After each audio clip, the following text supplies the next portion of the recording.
Hi friends, ரொம்ப ரொம்ப டேஸ்டியான தேங்காய் பால் பாயாசம் எப்படி செய்கிறதுன்னு நம்ம வீடியோவில் பார்க்கலாம்.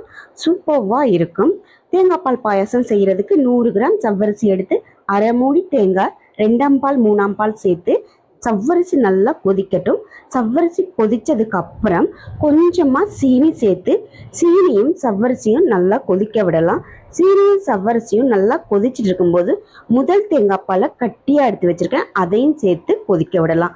இது ரெண்டும் நல்லா சேர்ந்து கொதிச்சதுக்கப்புறம் கொஞ்சமாக சேமியா எடுத்து இதில் போட்டுடலாம். சேமியா நல்லா அவிஞ்சதுக்கப்புறம் நல்ல ஒரு வாசனை வருங்க பாருங்கள். தேங்காய் பால், சீனி, சவ்வரிசி எல்லாம் சேர்ந்து சூப்பர்வான நல்ல ஒரு ஃப்ளேவர், நல்ல ஒரு டேஸ்ட் கொடுக்கும். இதெல்லாம் நல்லா வெந்ததுக்கப்புறம் வறுத்து வச்ச வேர்க்கடலை, முந்திரி, திராட்சை, 2 ஏலக்காய் தட்டி போட்டு இந்த பாயசத்தை சாப்பிட்டு பாருங்கள். டேஸ்ட்டு மறக்கவே மாட்டேன்.